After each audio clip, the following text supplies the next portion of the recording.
زمونږ غټ افسران ججان جرنیلان د هغې اخراجات دي، د هغې دومره بهتر څه اخراجات دي چې هغه د قوم د برداشت نه نور بهر کېږي. د هغې بیلونه هم موږ ورکوو، د هغې تنخواګانې هم ورکوو، د هغو د 15 ګاډو پټرول هم موږ پوره کوو. نو دا نور قابل برداشت نه ده او تر هغه وخته پورې به دا درنه انشاءالله چې تر څو پورې حکومت موږ پسپا کړی نه وي او هغې دا فیصلې واپس اخیستې نه وي. په 12 تاریخ چې کوم درنه کېدونکي ده په اسلام آباد کې په ډي چوک کې، په هغې کې د جماعت اسلامي ضد الاسواد به په 13 تاریخ په هغې پارټیسپیشن کوي او په سوونو زرګونو تعداد کې به انشاءالله خلک دې درنې لځي او موږ به د حافظ نعیم الرحمن صاحب په کال باندې په دې درنه کې شرکت کوو. او بیسیکلی په 1 پوینټ ایجنډا باندې دی چې هغه دی د حق دو عوام تحریک. تاسو ته به پته وي چې امیر جماعت اسلامي پاکستان محترم حافظ نعیم الرحمن صاحب د خپل امارت د دې 2 میاشتو ټایم نه پس باقاعده د کیمپین آغاز کړی دی. کیمپین لانچ کوي، حق دو عوام تحریک لانچ کوي او دا تحریک چې دی دا صرف د پریس کانفرنسونو او د سوشل میډیا یا د پرنٹ میډیا د اخباري بیاناتو پورې محدود نه دی. د حافظ صاحب وینا دا ده چې دا وخت پورې څومره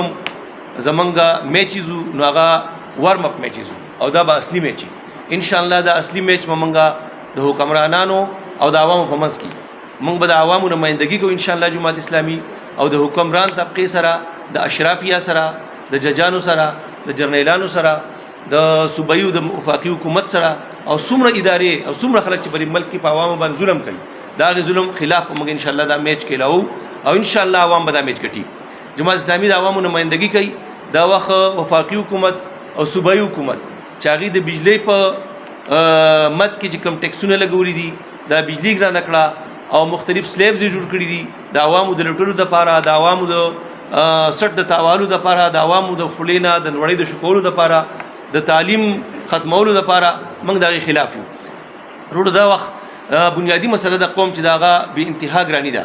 او بیا غټه مسله د لوډ شیډینګ او د بجلۍ ده. دا وخت تاسو خپل بیل وګورئ د بجلۍ په هغې کې به 13-14 قسم ټیکسونه تاسو ته میلاویږي. څه ټیکسونه داسې دي چې د هغې نوم هم نشته، اننون ټیکس او فردر ټیکس او داسې ټیکسونه چې د هغې حکومت له په خپله نوم نه ورځي. نو دا ټیکسونه د قوم د برداشت نه بهر دي. دا بیلونو نه دا څیزونه ختم شي، دا ټیکسونه دي کم شي. رهایشي کورونو دپاره یونټ په کار ده چې هغه په 7 روپۍ شي یا په 10 روپۍ شي او کمرشل یونټ یې د 15 روپو نه زیات نه وي. که فرض که داسې کېږي نو موږ به خپل تحریک برقرار ساتو او تر هغه وخته پورې به دا درنه انشاءالله چې تر څو پورې حکومت موږ پسپا کړی نه وي او هغې دا فیصلې واپس اخیستې نه وي. قوم اوس زموږ دا نور څیزونه د برداشت کولو نه دي او قوم به زموږ په ګریوان کې لاس اچوي. انشاءالله قوم بیدار دی، د سوات ولس هم بیدار دی. موږ هغې ته بیا هم اپیل کوو چې جماعت اسلامي په دې پرامن جدوجہد کې زموږ سره ودرېږئ، زموږ سره لاس راکړئ چې موږ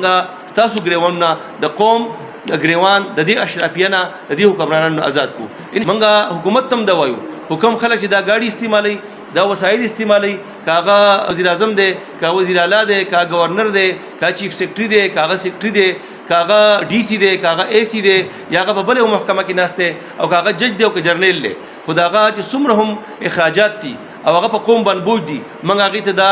تنبیه ورکوو چې بای دا اخراجات تاسو کم کوئ او دا به هله کمیږي چې قوم هم یکسو شي، قوم ودرېږي او دې اشرافیه ته پته ولګي چې قوم اوس زموږ دا نور څیزونه د برداشت کولو نه دي او قوم به زموږ په ګریوان کې لاس اچوي. انشاءالله قوم بیدار دی، د سوات ولس هم بیدار دی. موږ هغې ته بیا هم اپیل کوو چې جماعت اسلامي په دې پرامن جدوجہد کې زموږ سره ودرېږئ، زموږ سره لاس راکړئ چې موږ ستاسو ګریوانونه د قوم ګریوان د دې اشرافیه نه د دې حکمرانانو آزاد کو. انشاءالله په دې کال باندې به په 12 تاریخ چې کوم درنه کېدونکي ده په اسلام آباد کې په ډي چوک کې، په هغې کې د جماعت اسلامي ضد الاسواد به په 13 تاریخ په هغې پارټیسپیشن کوي او په سوونو زرګونو تعداد کې به انشاءالله خلک دې درنې لځي او موږ به د حافظ نعیم الرحمن صاحب په کال باندې په دې درنه کې شرکت کوو. او دا د یو ورځې او 2 ورځو درنه نه ده، دا به انشاءالله نیکسټ عمل به هم امیر جماعت اسلامي پاکستان اناونس کوي چې تر څو پورې دا درنه ده که بله ورځ موږ راکوله که بله یې راکوله څو ځله چې هغه موږ غواړي انشاءالله نو سوات ولس به په هغې شرکت کوي او انشاءالله د قوم دا مقدمه به موږ لړوو. دا وخت د اپریشن توره چې دا یو ځل بیا په ملکن ډیویژن او په سوات کې لټکاو ده په قوم باندې او قوم دې ته ذهني طور تیار نه دی. ولسی پاسون او قوم را پاسېدلی دی هغه د دې اپریشن خلاف دي. موږ فوج ته هم دا درخواست کوو، اپیل کوو چې اپریشن دې نور نه کوي، ملیټري اپریشنز د دې څیزونو حل نه دی.